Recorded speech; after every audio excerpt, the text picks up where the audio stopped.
Charging battery. Jump scare.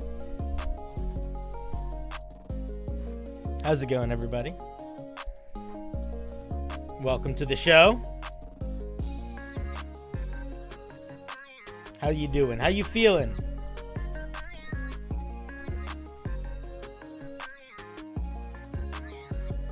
This is going to be weird, friends. I'm excited, though. But it is going to be a challenge. Hi, how's it going? Hi. Ooh, welcome to the show, friends. Welcome, welcome, welcome. How you doing? Who's here? Say hi. What's up, Brent? What's up, King Kadasha? Robert Tails. Rex, Tico. HB Haga. What's up, Luo.x? Yo ma Masdadi, how's it going? Critical Mass, ahoy hoy. Into the indie, love to have you. Folks, friends, neighbors, we've got a pretty fun evening planned. So here's how it's gonna work. I'm probably gonna end up explaining this a couple times because we literally just started and not that many people are here yet. But nonetheless, we are going to ask you to help us. We're not going to ask you to do shit. You don't have to do a goddamn thing if you don't want to. I apologize. Let me start over. What's up, Carlexi? What's up, Hedgehog? LCM Murasaki Bana. Hello. Welcome. The bearded one has arrived, it's Tico. It's true. He's here. Check this out. Boom! Full beard. I might trim it soon. It's getting very big. My head is not nearly as big as it looks. Well, this part is. This part is exactly as big as it looks. This part, much smaller. Strange mystery of the universe there.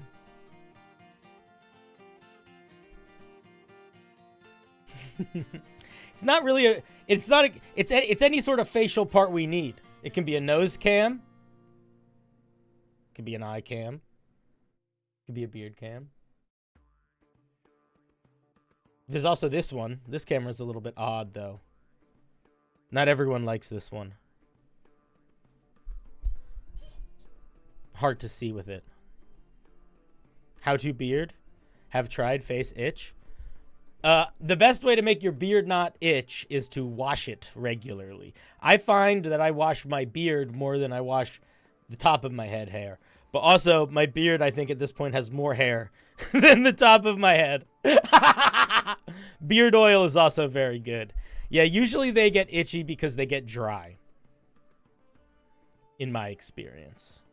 So you got to keep your face skin reasonably comfortable.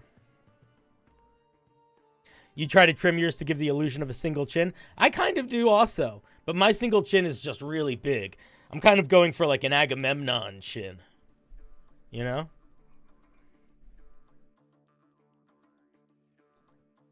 At this point in my life, staying shaven certainly feels like more of a commitment, but I understand people that are used to shaving, feeling like that shift is different. Quivering lip cam. Robert, calm down. Keep it calm, my guy. Oh my goodness. What are we doing today? We're doing all sorts of stuff. Do you wash it like your head hair with just shampoo? Yeah. Yeah, it's just regular. It's I don't have a special beard shampoo. I'm sure special beard shampoos exist. Not in my shower. I just have a regular old regular shampoo. It's funny to think about, though. What are we doing today, guys? We have a pretty fun show planned. So, last week I reached out to my members, my subs, and my patrons, and I said, send me weird or very specific rules to follow to make some homebrew. And they sent me those rules. They sent me many rules. Quite a few.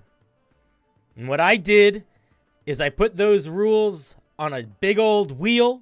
You guys remember the wheel. We're changing the wheel a little bit today. I hope that's okay.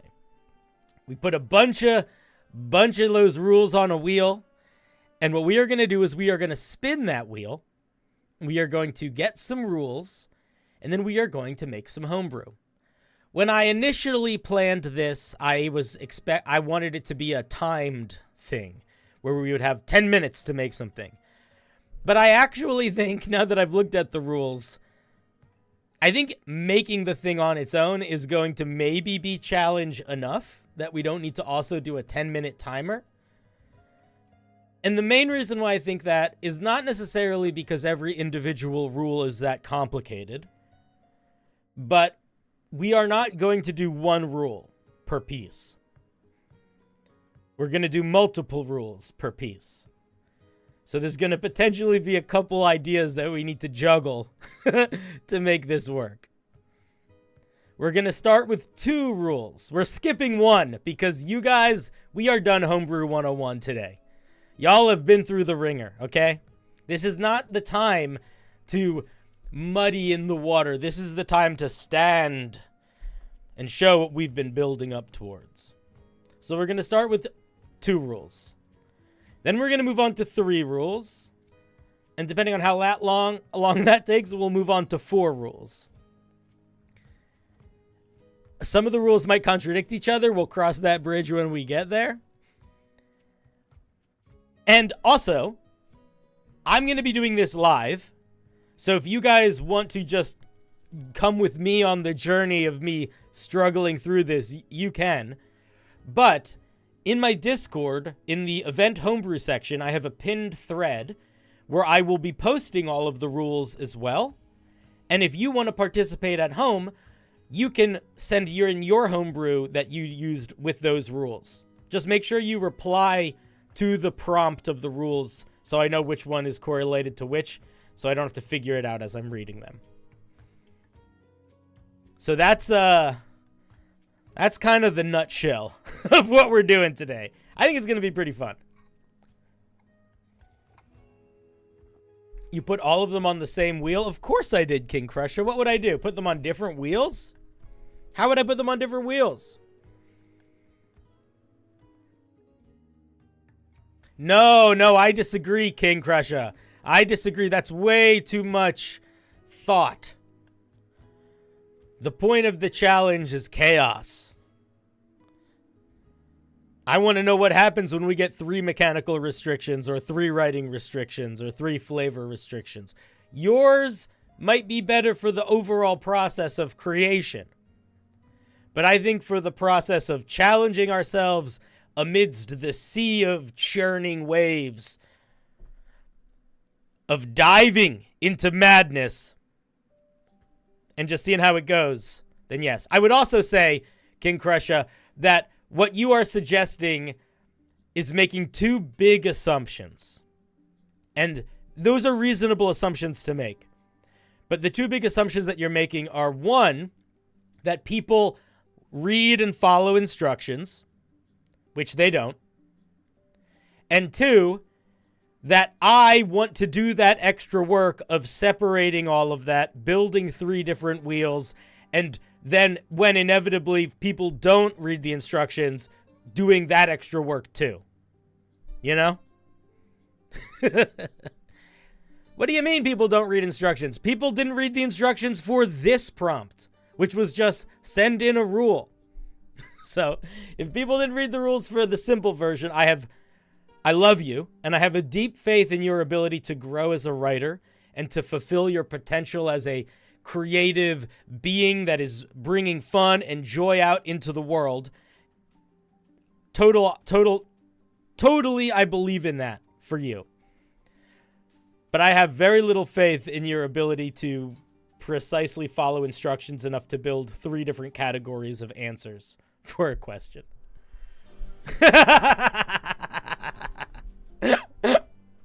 You know? You can have a deep love and respect and admiration for a thing and also know its flaws. And in fact, some might say that by acknowledging those flaws and not just pretending they're not there, not trying to work around them, but working with them, maybe we uplift each other. You know? Who's to say? Who is to say? Not me. Cinder, are you stalling? What's going on here? I'm stalling a little. I just wanted to also explain a little of my thought process whenever people suggest ideas that are a little more complicated than my normal ideas. People refuse to read? Yes, they refuse to read. It doesn't matter. You can't help it. You can't help it. Sometimes people read. They'll read a Brandon Sanderson book. I'll tell you what, if you put all the rules for a contest into the magic system of a Brandon Sanderson book, people would really pay attention to those rules. You know? They'd write college essays on those rules. They'd build fanfic universes off of them.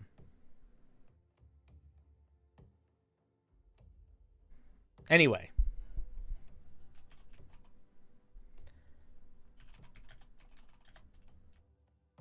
Let me just send a message.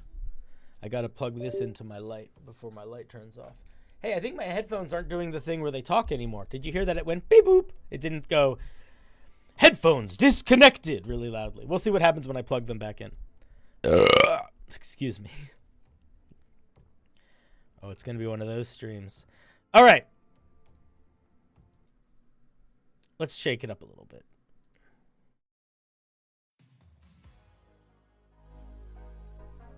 Ladies and gentlemen, boys and girls, creatures of all shapes, sizes, and alignments, welcome to the Wheel. Wait, fuck. The Wheel of Homebrew! Yeah! Oh, applause noise! Applause noise! Yeah, applause noise! Cinder, you forgot to get an applause noise. Yeah, applause! Applause! Yay! Yay! Yay! Yay! Thank you, thank you. Thank you, and welcome to the show. Welcome. Here's how it's going to go, friends. You notice, my God, look at this wheel. Ha ha ha! Who would have guessed, eh? Who would have wondered? Not me. Yes, praise the wheel. Look upon the wheel and lament. Look at the glory you guys have made here. Look at all these rules. Oh my God. You can't really even it has, you can only really see one. It is Dwelvish in origin. Look at that. Maybe that one will get spun. Who's to see? Who's to see? Who's to see and who's to say? The submission for the rules has already happened. It was posted in the Discord, and it was in the section of the Discord that my people that are members, subs, or patrons get access to. So it was my members, subs, and patrons that got to pick what the challenges would be for this stream. Now let me show you what we're going to do here, friends. Yes, lament. When we're not on this page picking a thing, boom, we'll be here. I will have all the rules up on the page so you can see them. Ooh, look at that. And then next to that, here I'll be writing. Look at me. Look at those words. Yes. So powerful. And in the Discord, there is a section. It is linked in the announcement for this stream. If you would like to send in your own homebrew so that when we are done making ours, we will check to see if any of you have sent in those. And that's going to basically be your time limit. It's going to be, the time limit is going to be, do you finish it before I do? And if you do, then we'll take a look at it on stream. And if you don't, Woe upon you and your house, and may you learn to ride the shadows so they do not bury you beneath the sands of time. You know? What's up, Yaz?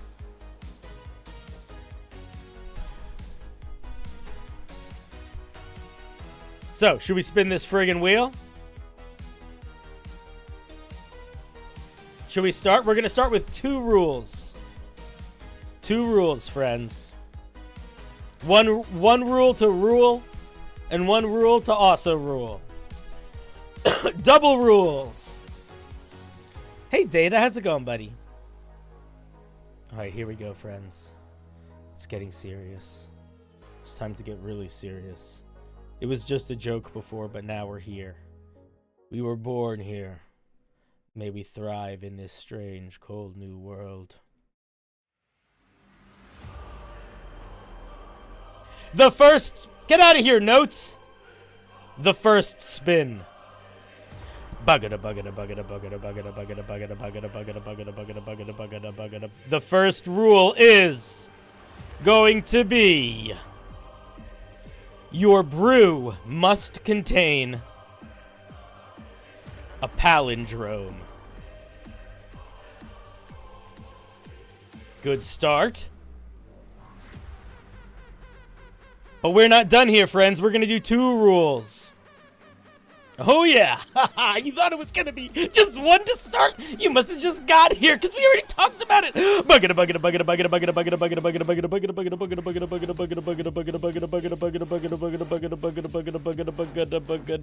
The second rule is your brew must contain at least 1 description of a smell.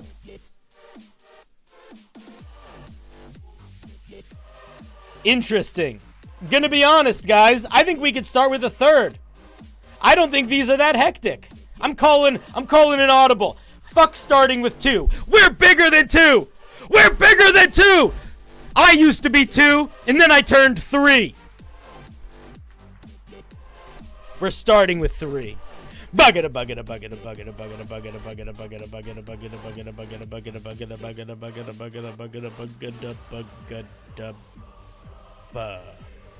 Your brew must address oozes. That's what I'm talking about. Now that is a homebrew prompt if I've ever seen one. Woo! Mona Lisa, let me get a date on Friday. And if you're busy, we're going to take it on Saturday. Friends, it's homebrew time. I don't know if you can read the rules. I made them, I hope, big enough that they're bigger, reasonably readable on a screen. But the rules are as follows. Your brew must contain at least 1 palindrome. Your brew must contain at least 1 description of a spell. And your brew must address oozes. Get ready. Get set. Go. I'm going to call it like I sees it, friends. Let me put these in the chat, also in the Discord, for anybody that wants to. First prompt.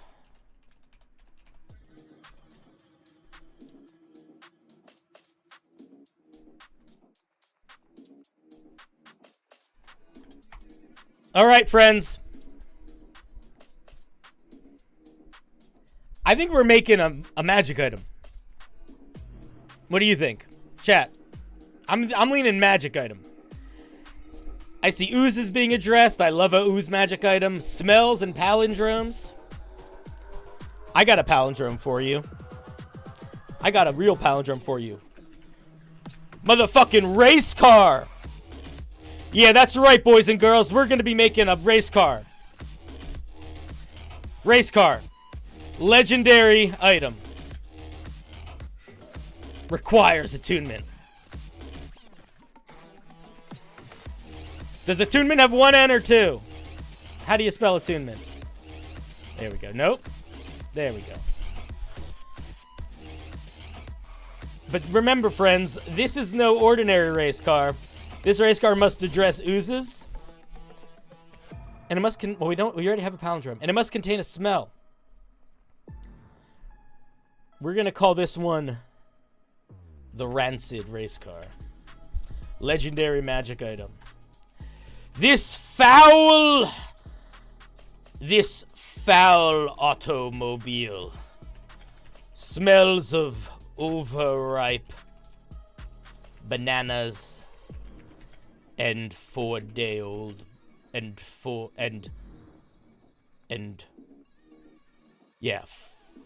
what do we say? And 4-day-old porridge. No, 4-day-old milk.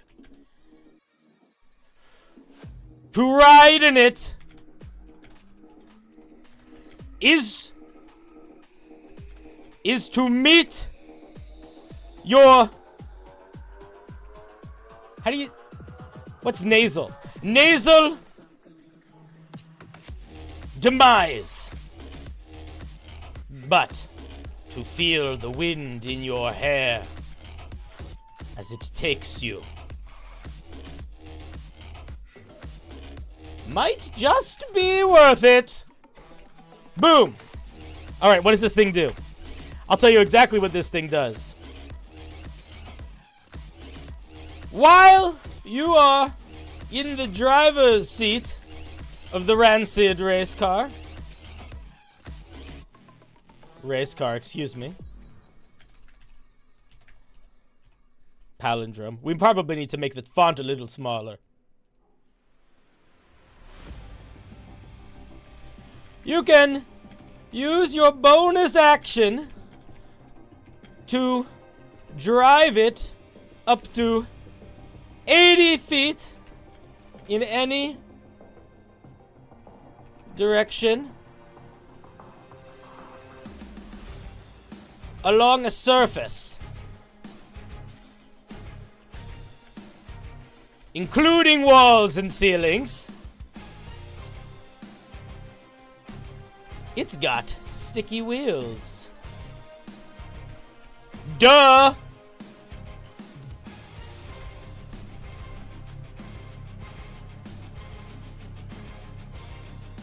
Any solid surface. Thank you for the clarification, Dice Admiral.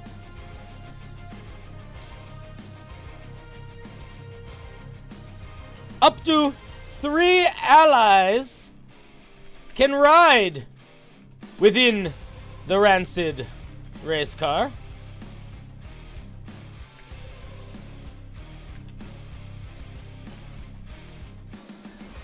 Any creatures within the Rancid Racecar have 3/4 cover and are immune to opportunity attacks. How do I spell? Ooh, yes. Oh, yes. What else? It's not addressing oozes. Where's the ooze? The ooze is needed. The car is powered. The vehicle, the automobile, is powered by ooze. You can charge the ooze, granting the car, the automobile, unique properties.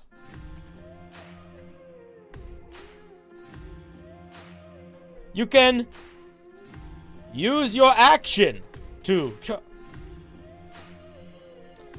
until the end of your next turn. It gains the following benefits.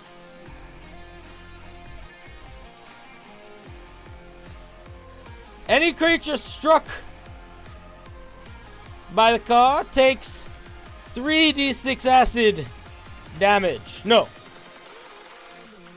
Must make a strength con save or take 3d6 acid damage and be stuck to the hood. We'll make that a con save again in hindsight. Strength, I mean.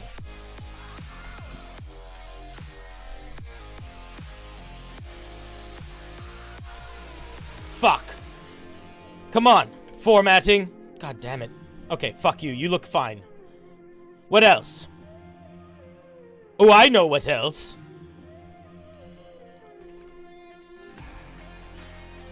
Whenever the car is struck, this is passive tense. It's not good normally, but it works here. Whenever the car is struck with a weapon, is hit with a weapon, that weapon gains -1 to its attack and damage rolls for 1 hour. This stacks, baby. Maybe non-magical. If it gets to -5, the weapon is eaten by the car's engine. And the car gains 1... No, and the car thanks you.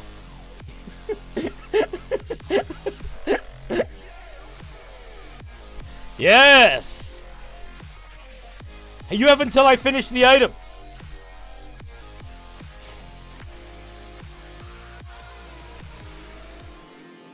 One more thing.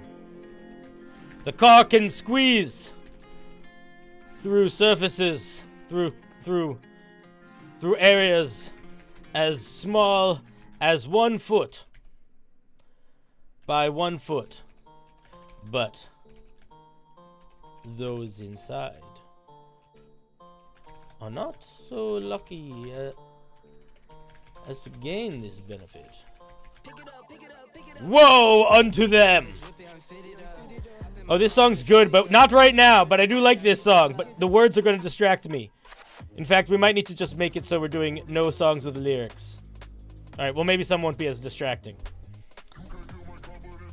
They're going to be too distracting. Okay. How many times can we do this?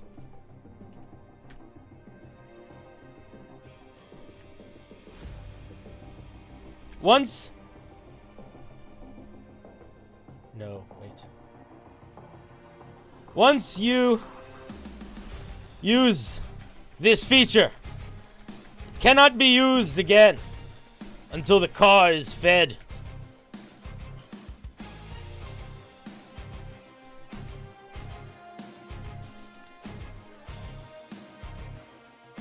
It gains these benefits for 1 minute.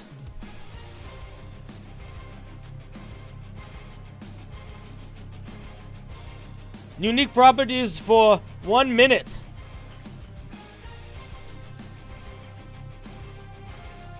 Yes. This can only happen once per turn, nerd. Stop power gaming! Ooh, yes. The car has an AC of 20 and 200 hit points. No. 107 hit points. 106 hit points. It regains 2d12 hit points after consuming at least 10 pounds of metal.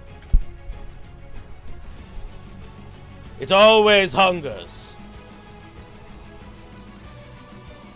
It always yearns. It always remembers. No, it doesn't. It's a news. It always wiggles. I think we're done. Item done. Boom. Hello from Europe. We have the rancid racecar, a legendary item. Behold its greatness. You can use your bonus action to soar around the map. And then also, you can drive people. And then also, you can smash it into a ooze monster and smash people. Now, did anybody else make something? That's the question. That is the question. Ooh, we got a few. Stop sending them in. Your time is up. Your time is up. Your time is up. Your time is up. You've lost time. You failed. But you may rise again. Now let us see. Do you remember earlier in chat when one of my mods asked, hey, Cinder, why don't you try to do this in a different way so that it's easier to organize? And I said, people are really bad at following directions. Very specifically, even in bold, I said, respond to this message with your answer. So I don't have to figure out what is for what. Literally, no one did that. They all just posted it in the thread. No one responded. Even the tried and true. And so, I say to you again, bah. All right, let's take a look. First, wait, I have to put music on again.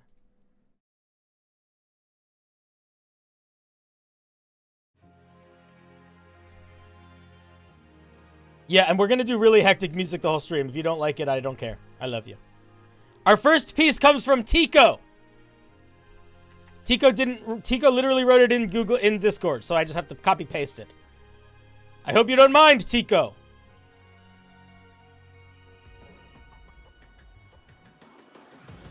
How the fuck do I... Okay, 1 second. There we go. Okay. Let's take a look at what Tico brought us. The globe of Iapophobia. Uncommon. This semi-sentient substance is contained in a glass vial and has a very particular smell to it, making it easily identifiable to people who have encountered it before. Some have described it as a mix of mucus, ink, and rotten paper. Any creature that understands at least one language that comes in contact with this substance must make a DC 15 con save or be afflicted by the following conditions. The creature starts exhuming the smell of glob. The creature takes 1d4 psychic damage every time it hears a palindrome in a language it can understand, no less. These effects last for... I feel like I need my wizard hat with this voice that's coming out.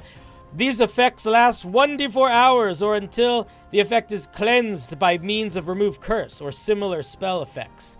Additionally, when an ooze comes in contact with this substance, and if it falls to 0 hit points within the next 10 turns, its body transforms into more of the substance. 1 vial's worth for every hit die the ooze had. So it's a goo that makes that people that learn language start turning into ooze. Ooze transformation. I love it. Excellent. Glorious. Now let's take a look at what the DM posted. I have to move the notes. The E-North Throne. Wondrous item.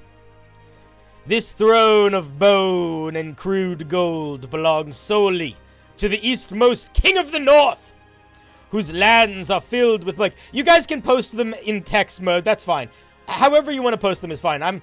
My voice is making me get more judgmental than I mean to be. You guys can post it however you want. I really don't care. And posting it without actually literally responding is fine too. This throne of bone and crude gold belongs solely to the eastmost king of the north, whose lands are filled with plague of shape-shifting oozes. It smells faintly of acrid alcohol. The throne cannot be moved from its position in the eastern castle. While sitting on the throne, you gain the following effects. You have advantage on intelligence, wisdom, and charisma saving throws. Whenever you make an ability check to recall information about oozes, you add your proficiency bonus to the check if you aren't already proficient in it already. Additionally, your proficiency bonus is doubled for the check, and you are immune to acid. However, this throne is cursed. The throne itself is cursed. It is actually made out of a fragment of a dormant ooze. Once you sit upon it, you become stuck, as if by sovereign glue. Why is this called the E-throne of the North? It's an ooze throne. The throne of ooze. Be the master of the ooze. You just joined? Well, welcome. I love you. Well, maybe I love you. I'd love to get to know you one day. All right, next we have a piece from 15 Brie. Another magic item. The Ooze Zoo. A rare item. This containment item was developed by the fairy scientist Korith after a particularly foul-smelling mistake in their biomantic experimentation. A flawless container built to trap biologically altered oozes and their rancid scents alike. As an action, you may attempt to absorb a nearby ooze within 5 feet of you. The ooze must make a DC 15 strength saving throw. What was that? Or be sucked into the ooze.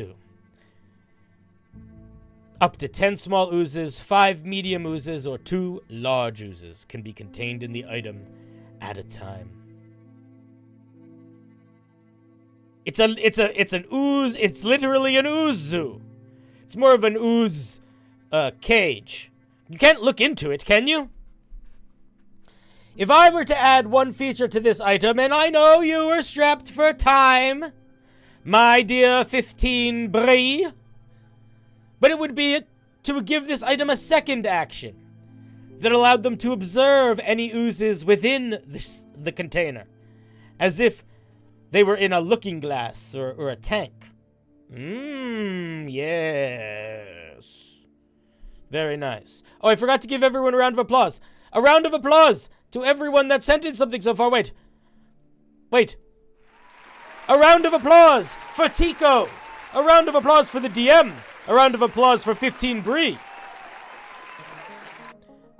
Now, we have a piece from Pasta, the maker of things. Pasta brings us the Ring of Misting. Ooh. The Ring of Misting. I do declare, Mr. Beauregard.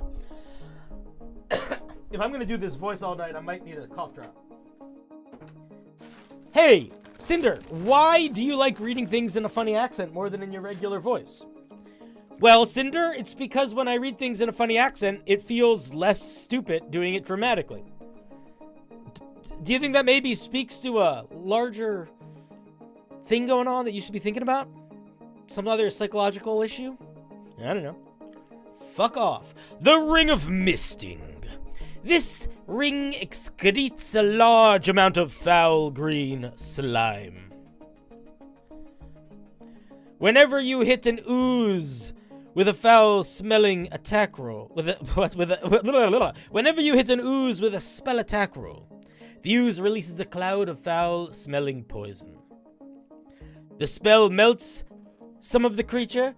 Each creature within 10 feet of the ooze must make a DC 16 Constitution saving throw or take 1d6 poison damage. 1d8 poison damage. Is there not a palindrome in this? Oh, level. Oh, you cheeky duck! You cheeky duck! You found a palindrome built into core game mechanics! You cheeky cheekster! Look at you and your cheeks! I ought to grab them and stuff them full of acorns! Clever girl, as they say to the velociraptor before they are met with their demise. Wait, okay, so you make it makes a little fart. It's a fart ring. Yes. We love a fart ring. Excellent. Applause!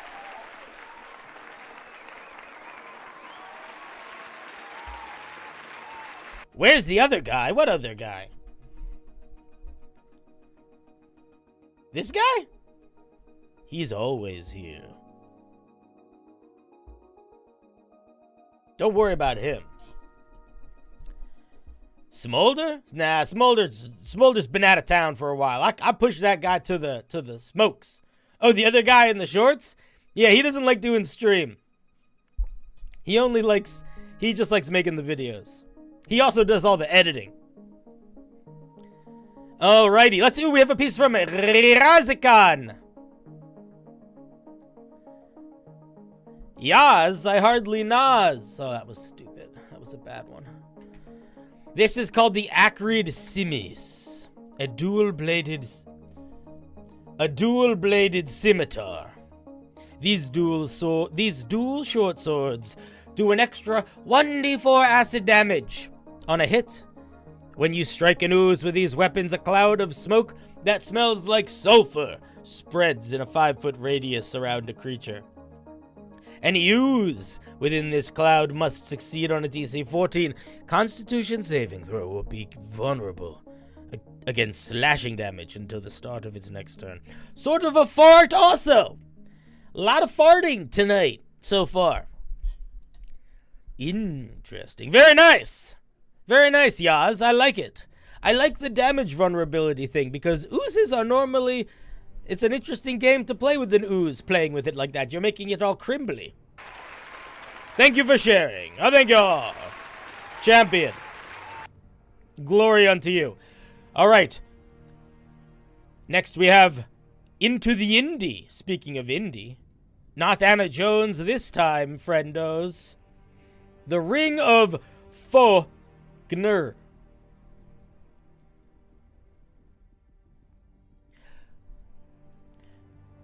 While this ring is worn, any equipment the wielder is protected by the magic of the ring sword. Oh, here's the other thing. I'm just going to read them as written. I'm going to stop correcting your sentences. It's funnier when I don't. While this magic ring is worn, any equipment the wielder is protected by the magic of the ring, sort of.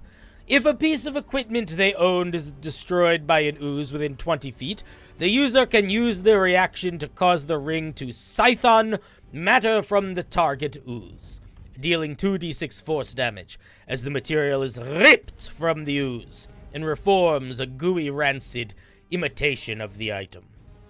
This imitation can serve the same functions as the original, but you can only have one of these imitations at a time. The smell of decay causes the user to have a -5 penalty to stealth checks while carrying an imitation. Ooh, and then we've got a little bit of flavor text. Silver ring with a notably cloudy green gem adorning it. It was made by a cautious wizard, Fognear. Cautious about the danger of oozes provide. Able to dissolve his equipment when he is not careful. Ooh, very nice! Something to help us against the ooze. This would go nicely with the other item that makes ooze vulnerable to damage. Hit him with the old one too, Indy. The palindrome is the name.